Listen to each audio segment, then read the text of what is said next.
Hello, and welcome back to the Cuse Conversations podcast. I'm John Boccacino, Senior Internal Communications Specialist at Syracuse University. We are seeing a shift to more students going in the fall than in recent years. We think that's been in large part due to success and students realizing the amazing opportunities that are in the fall versus the spring. As far as finances go, fall is absolutely the best time to study abroad. We have great scholarship opportunities available for students, both need-based and merit-based for the fall semester that we do not have in the spring, simply because we have more flexibility in the fall, there's less demand in the fall, which allows for us to be more flexible with finances. Well, as part of Syracuse University's academic strategic plan, the university is encouraging undergraduate students to participate in a study abroad or a study away experience before they graduate with their degrees. Now, the university has an outstanding history of offering students a chance to explore the world through one of its Syracuse Abroad centers. And on this episode of the Cuse Conversations podcast, we are going to explore and highlight the many benefits of studying abroad during the fall semester. This episode is going to feature two great guests from our campus community. The first is Nicole Collins, Director of Strategic Partnerships and Outreach with Syracuse Abroad, who will explain why, from an increased access to opportunities, an increased access to financial aid, and more flexibility with its programs, the fall is really the ideal time to study abroad. We're also going to hear from a talented senior, Sophia Moore, who did a transformative Fall 2023 Syracuse Abroad experience at the Santiago Center for Syracuse. But let's start off with Nicole. Nicole, thanks for making the time to join us. Yeah, thank you. I'm thrilled to talk about study abroad today. From your perspective, how have you seen this whole push for studying abroad kind of grow and expand over the years?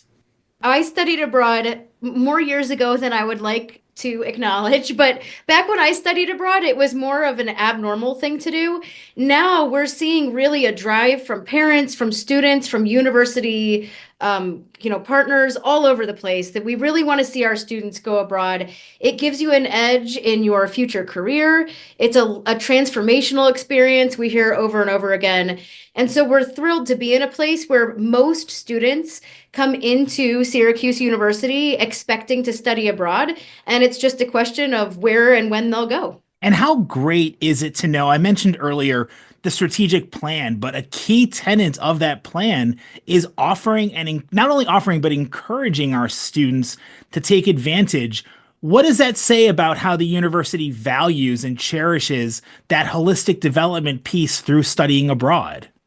Absolutely. That's actually why I'm here at Syracuse. I am thrilled to be at a university that really, truly values study abroad. We have one of the longest standing study abroad programs in the country. We are thrilled to have Syracuse centers spread out across Europe and in South America. It's such a unique experience for Syracuse students to be at a university where we not only talk about study abroad, but have our own centers with our own faculty that are meeting the specific needs of our students all over the world. It's an amazing opportunity for Syracuse students, one that they take advantage of while they're here, and hopefully even more will do so in the future. There's over 100 programs in 60 locations around the world. So really, it's something for everybody, no matter where you want to go. What do you say is, like, when it comes to the development of a student, like, just how important is getting away from campus and experiencing a new culture to fueling that development of individuals that we create here on campus?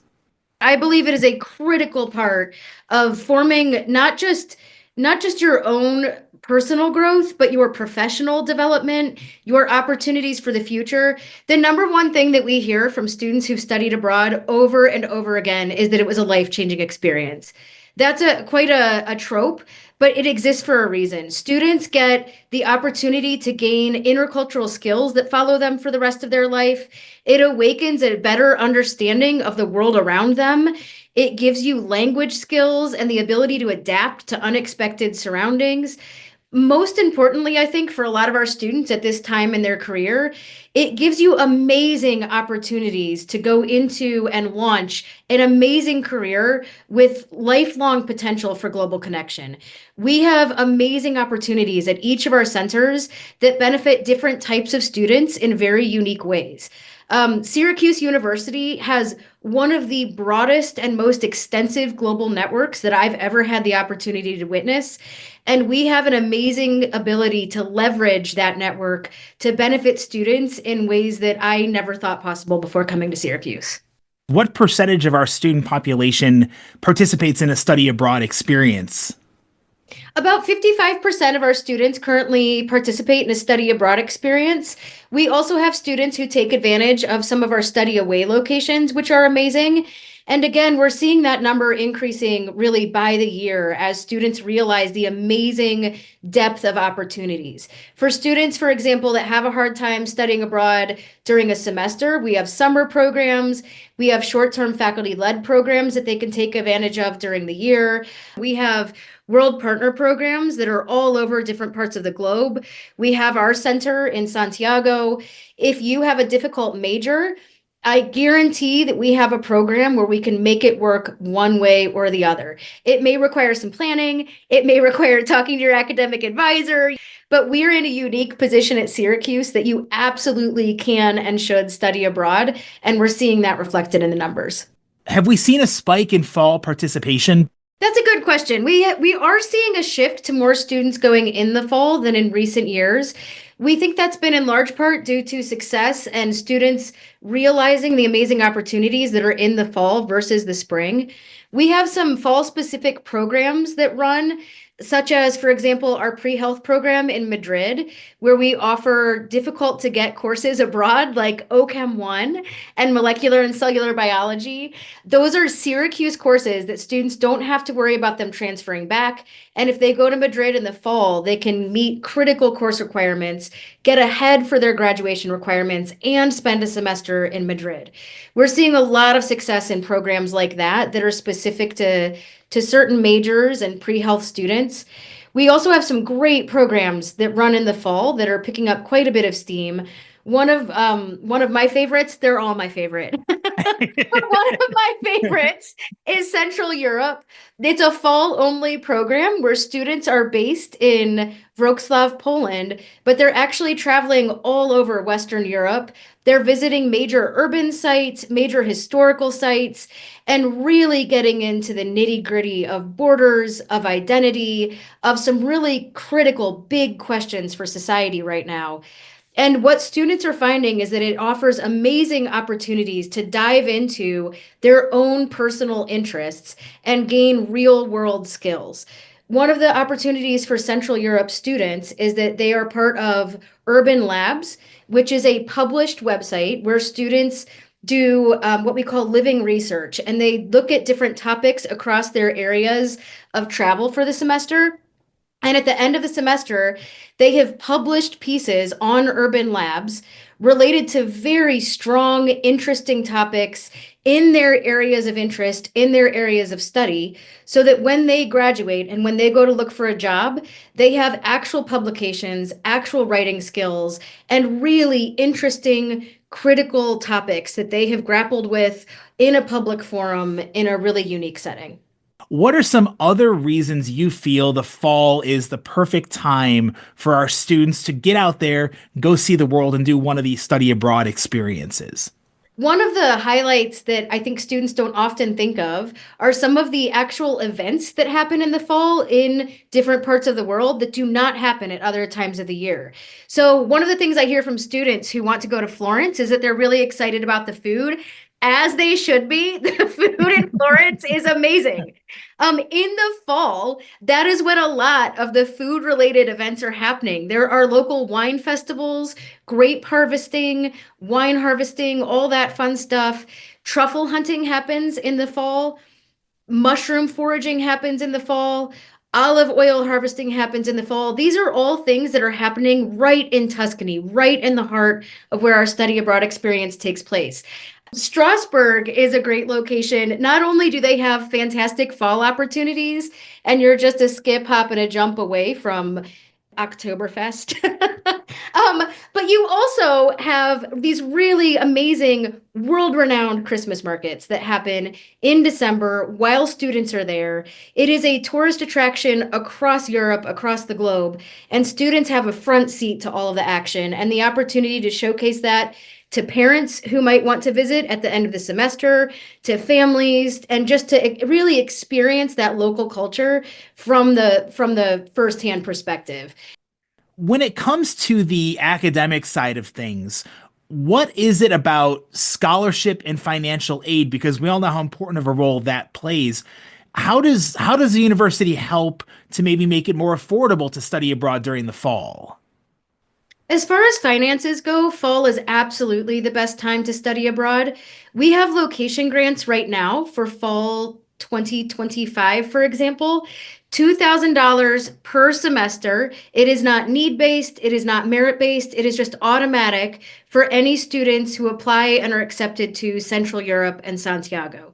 So that's a good example of funding that is just automatically available for students who want to go to those two programs in the fall. But outside of Santiago and Central Europe, we have great scholarship opportunities available for students, both need-based and merit-based for the fall semester that we do not have in the spring, simply because we have more flexibility in the fall, there's less demand in the fall, which allows for us to be more flexible with finances. I would say to any student who has any concerns about finances that taking a close look at the fall is worth doing. But the flexibility, go a little more in depth into what our academic offerings and what our program centers do to really meet the students where they are with that added flexibility in the fall. One of the great things about the fall is that we offer many of the same academic opportunities, the same courses, lots of options for students, again, from all different curricular backgrounds, all different majors. However, we have a higher likelihood that you will get the courses that you need, the courses that you're interested in, the housing that you want, and the location that you want in the fall compared to the spring. This is part of the reason we're seeing this shift to the fall is that students have realized that they can access opportunities. For example, in Madrid, we have this really great signature seminar called Marine Ecology of the Mediterranean, where students in the weeks leading up to the start of the program travel with Dr. Monica Perez, and they go to different locations along the coast in the Mediterranean. It is an amazing, award-winning opportunity. Students simply cannot say enough good things about it. And the fall is the perfect time to go. You've got the great weather, you've got an amazing location, and you're more likely to be involved in those types of opportunities than you are in the spring. I want to shine a light. Give us some examples of maybe some of the more under the radar fall centers for Syracuse Abroad and maybe places that students should consider beyond just London, Madrid, Strasbourg, or Florence. I'm so glad you asked that question. Indeed, I like all of our centers equally, but I will say that as a student, you have an amazing opportunity that you will never again have in your life to go somewhere that is not easy to access some of the amazing opportunities that you uniquely have as a Syracuse student. So you can absolutely go to some of the major cities in Europe. You can go to Florence, you can go to London, you can go to Madrid. Those are all amazing options. What I will say is that if it was me and I could go back in time again, I would again go to locations that are not as easy to access later in my life. One of my favorite programs, again, I love them all, is our Santiago program. It is amazing. Our center director there, Dr. Mauricio Paredes, is absolutely unbelievable. Him and his staff provide unbelievable support for students. And the program includes a trip to Buenos Aires that you can sign up for that includes not just seeing the sights of Buenos Aires, but you meet community leaders, you are engaged in the local community, you get to see things and access areas that you will never again have access to as a Syracuse student. Within Santiago, they also visit Patagonia, which again, I did all of my study abroad in Central and South America. I still have never made it to Patagonia. It's difficult to get to. But as a student in Santiago, you can access so much of South America and see so much of this amazing piece of the world that you will never again have as easy access to unless you choose to live abroad. I will also say that for future career opportunities, many employers hear from students that they did kind of the, in quotes, typical experience at a major hub in Europe. And again, that is the best option for a lot of students. But if you were looking for something to set you apart from others in your job search, in your career, going to Santiago or Central Europe or Strasbourg is an amazing way to boost your resume and give you something to talk about. In Santiago, for example, you have the opportunity to attend a local university, learn Spanish, take an internship, work at an internship, and imagine going in the fall to Santiago. And by the spring, when you are applying for your summer internships for the summer between your junior and senior year, and you can say, I was in Santiago. I learned Spanish. I immersed myself in a culture. I went to two of the major economic hubs in South America, in the global South, and I can now speak in an articulate, educated way about this different part of the world that your company or your area may not know as much about. That's powerful.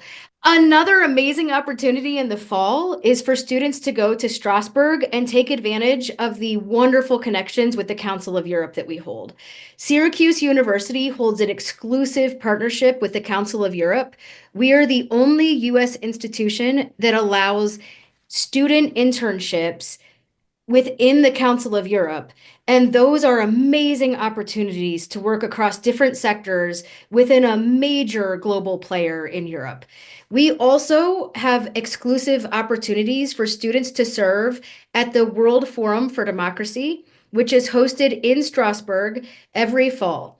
Our students have the opportunity to participate as student rapporteurs, and at the World Forum for Democracy, where diplomats and government officials and non-government officials are convening from all over the world to talk about major global issues related to democracy and peace in the world.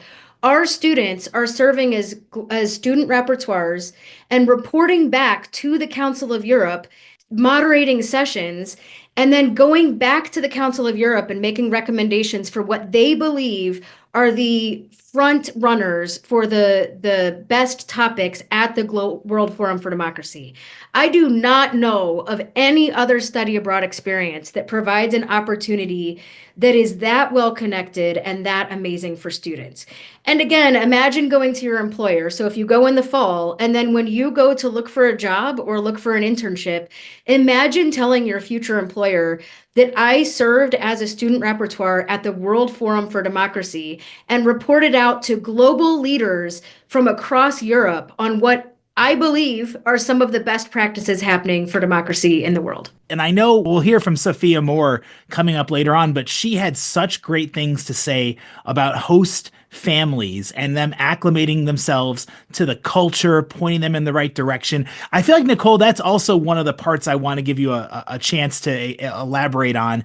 Just the benefit of you can choose your own adventure with a lot of these abroad locations, and having a host family is such a great way to indoctrinate yourself to the culture.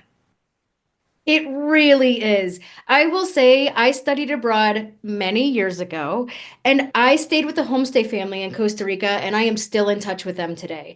I never imagined as a student that that would be my favorite part of my study abroad experience, but it absolutely was.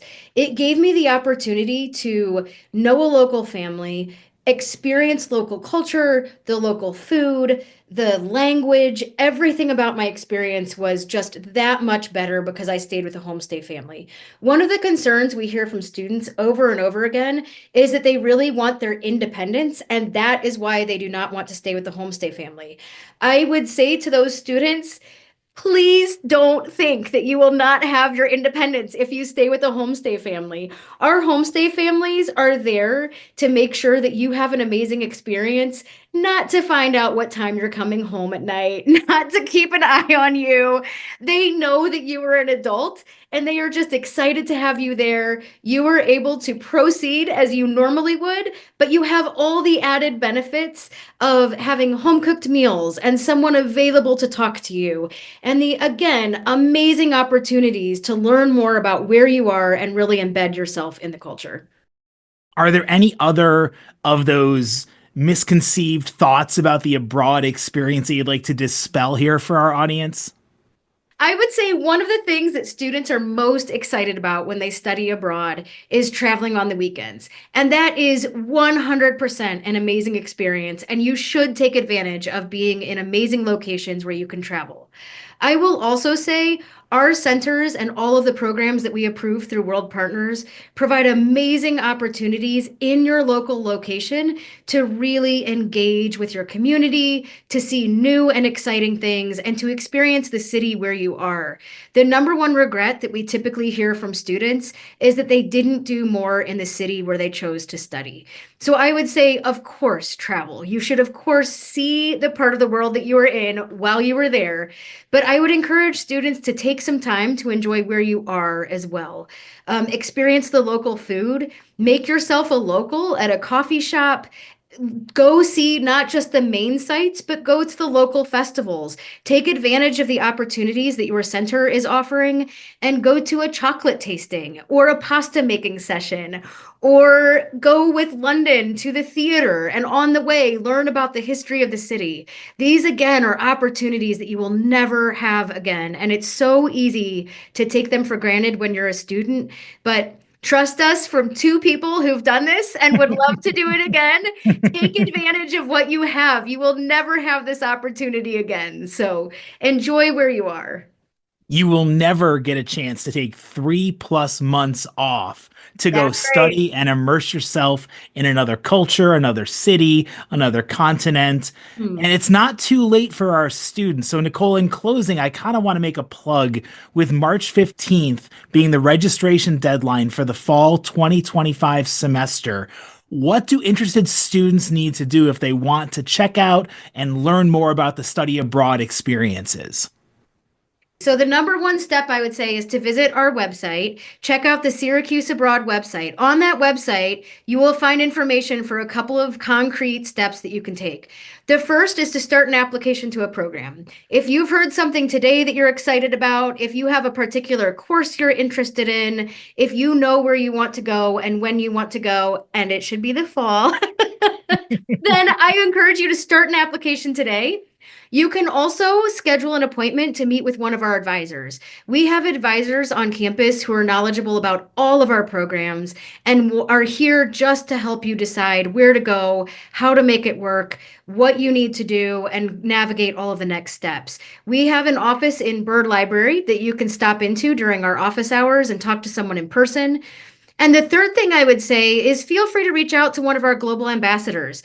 On our website, we have a list of students, Syracuse students, who studied abroad previously, who are there to talk to you about what their experience was like. You don't have to take it from me, anything about these programs. You can talk to them, find out what benefited them. You can search for someone from your major, from your academic area, someone who went on the program you're interested in, and they are happy to share with you their experiences. Finally, I would just encourage you to think outside the box.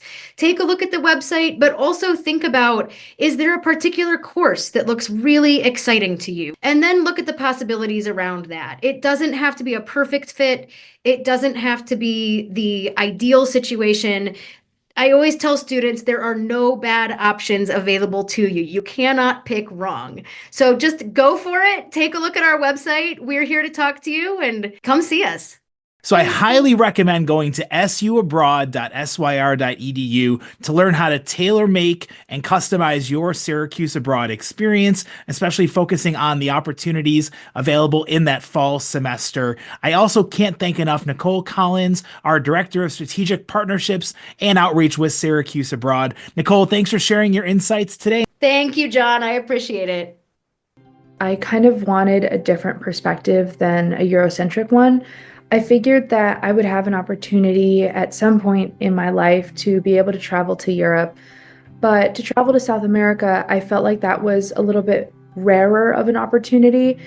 And I really wanted the chance to immerse myself in a culture that I was completely unfamiliar with, in a country that I was completely unfamiliar with the safety net of doing it through Syracuse Abroad. And I'm so glad that I made that decision. Our next guest is senior Sophia Moore, who is currently pursuing bachelor's degrees in both television, radio, and film in the S.I. Newhouse School of Public Communications, and also sociology in the Maxwell School of Citizenship and Public Affairs. Moore enjoyed a transformative semester abroad at the Syracuse Santiago Center in the fall of 2023, and she's kind enough to join us here on the podcast to reflect on how her time in Chile changed her life. What was your motivation to go to Santiago? I was in Santiago a year ago in fall 2023 at the Syracuse Santiago Center, which was a decision that I made because I kind of wanted a different perspective than a Eurocentric one. I figured that I would have an opportunity at some point in my life to be able to travel to Europe, but to travel to South America, I felt like that was a little bit rarer of an opportunity. And I really wanted the chance to immerse myself in a culture that I was completely unfamiliar with, in a country that I was completely unfamiliar with the sort of safety net of doing it through Syracuse Abroad. And I'm so glad that I made that decision because Mauricio Paredes, who's the program director of Santiago, he and Paula Lopeando, who's the co-director, they are just so incredible. And if I could go back and do it again, I would do it just to be under their care because they rock. Chile's awesome too, of course, but it really came down to the fact that I wanted a non-European centric study abroad experience. What was your living situation like in Santiago? I was living with a host family. So I had a host mom, Marisa. She is she's been with the program, the Santiago program, for a long time. And I was living with her and then her daughter, Kathy, who herself had two daughters. So it was for myself and then three generations of this family living in one house in La Reina, which is a suburb of Santiago. And I loved it. I really loved living with the host family. I really loved my host family that I was with because we were all women. And so we kind of had, they understood I was going through an experience that was very unique and I didn't really have any reference point for how to acclimate to studying abroad because I had never done it before. And so they were super supportive and caring and always, asking if there was something that I wanted that would remind me of home or something that they could help me with, or they could offer to help me acclimate to Chile. So very understanding, very caring, very funny. We would just sit around telling stories a lot of the time. And it was obviously a great way for me to practice my Spanish, but also to just get to know new people and to be living with new people and experiencing their culture in their own home was really incredible. What role did your host family play to help you get acclimated to life in Chile? My host family served as sort of a educator of what's cool to do around Santiago, but also encouragement to go and actually do it. Every day, my host mom would check in and she'd say, "Hey, what are you doing this weekend? Do you have any plans? Here are a couple places you should check out if you don't know what you're going to do." She was always pushing me to get out of the house and just go explore the city because the opportunity to study abroad definitely is long. It's a semester, but that time is fleeting. It's important to take advantage of it at every moment. So I really am now looking back on it. I'm so appreciative that that's the way she was because having someone who's saying, "Hey, here are places that I love to go, places that I recommend that you should go look at this weekend," that's invaluable. And the kind of cultural ambassadorship to Chile that I wouldn't have access to if I wasn't living with a host family. Was there a moment when you realized, all right, I'm home? Like, I feel like this place is not just a strange new country I'm exploring, but I've actually like grown some roots and I know what I'm doing and I feel that sense of familiarity. I'm trying to think if there was one specific moment. I think it was more like a gradual feeling. It would set on the feeling of being at home in the country would set on when I would meet up with the other people from the Syracuse Santiago cohort. We were a group of 13 or 14 people. And so we all got to know each other very well, very quickly. And I think as everyone sort of latched on to their different components of the city that they were interested in or things that they were studying that felt relevant in Chile, we all gradually kind of came to this space of, wow, we're really here studying abroad together. We're living this experience together.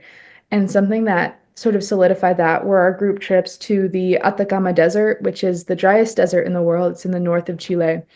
That was a trip we took early on that really like helped to solidify that we were out there, we were exploring, we were having a great time and just learning about astronomy in the desert. And we went sandboarding, like crazy, just crazy things that you would never get to do in your normal life. We were doing them, and it was part of this educational experience. So I think that made it feel like home, that we were able to be learning so much so quickly in so many different spaces together.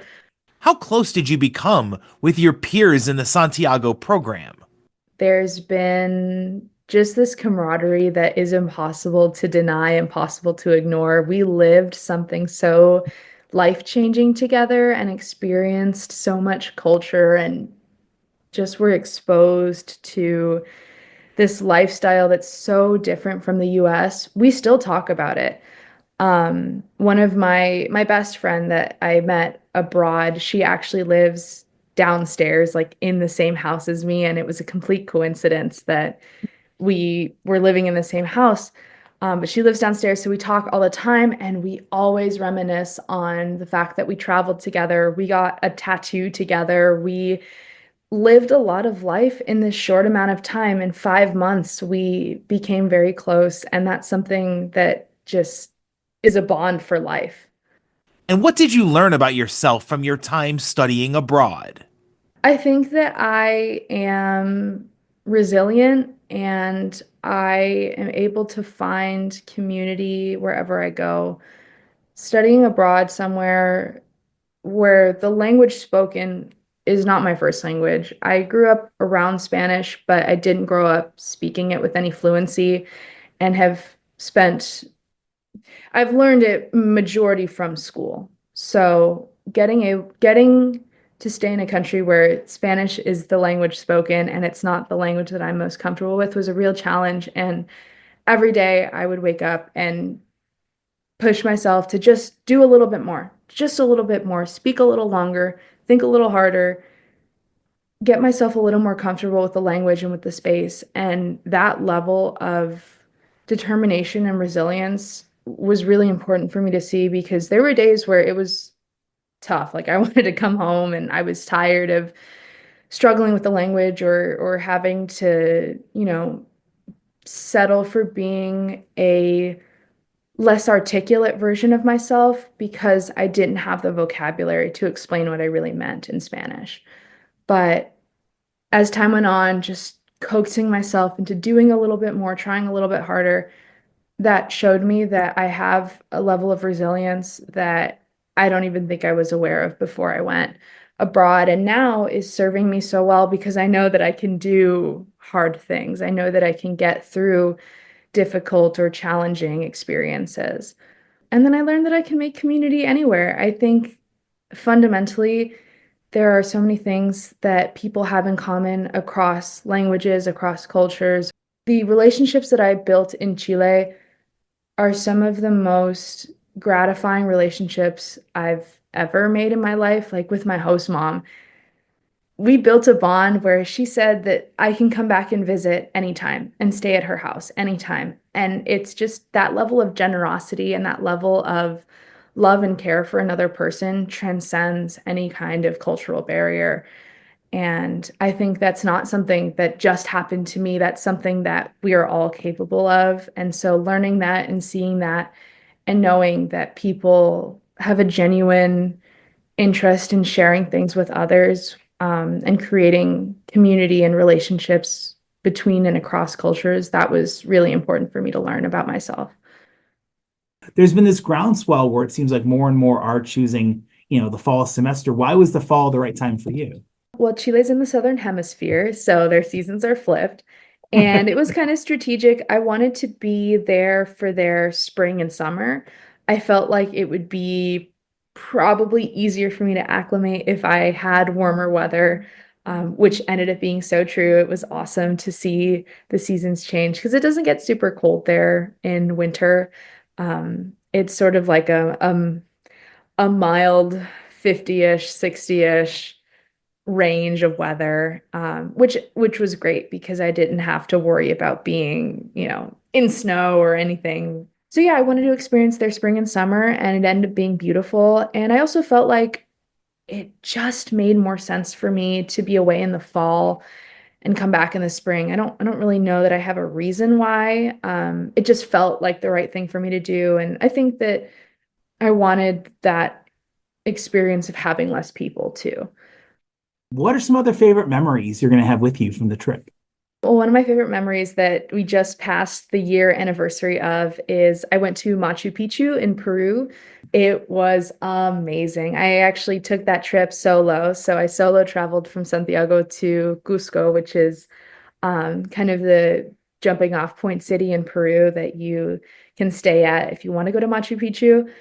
And the crazy thing about accessing that site, it's a world wonder, a wonder of the world. So highly trafficked area, a lot of tourists going to Machu Picchu, of course, to see it, but also a bunch of other Inca citadel spots in the Sacred Valley are very touristy. So they have a lot of great like travel agencies and things that are built out in Cusco and Peru for tourists to experience all that stuff. You're in the middle of the Peruvian Andes. It's this really lush jungle setting, and it was unlike anything I'd ever seen before. Truly unlike anything I'd ever seen before, just with how green and lush. The rainforest is incredible. And I wasn't even in an area that is as dense as the jungle gets. It was all trimmed down for tourists consumption, right? But yeah, it was an awesome journey to get there. And then actually being in Machu Picchu was gorgeous. And the history and the architecture, and really looking at it as a site of humanity and a declaration of just how different cultures have established themselves around the world. And the Inca culture is so storied and rich. And so to see it was really incredible and something that I will never forget. I look back at those pictures quite often because I almost can't believe that I went there. And how can you describe your experiences in the classroom with your academic development? The Santiago program is unique in that there's a Syracuse center, but students take classes through U Católica, which is the local Chilean university. So I was in class with Chilean students as an international student, and it was challenging to be working with high level concepts that I would feel very comfortable with in the US in English. But working with them in Spanish was that extra layer of, I need to ask more questions. I need to get some extra help, just make sure that I'm understanding everything that I'm learning because I'm not learning it in my first language.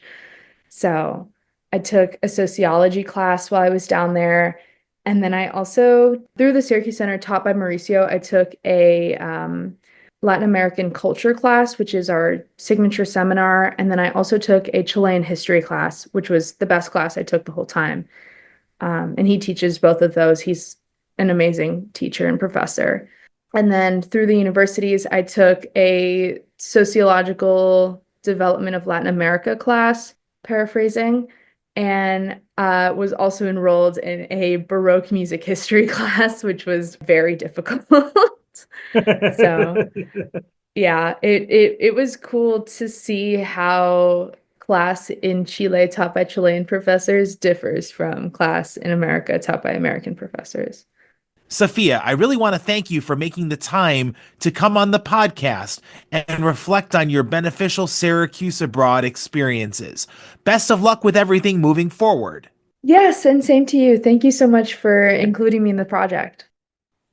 Thanks for checking out the latest installment of the Cuse Conversations podcast. My name is John Boccacino, signing off for the Cuse Conversations podcast.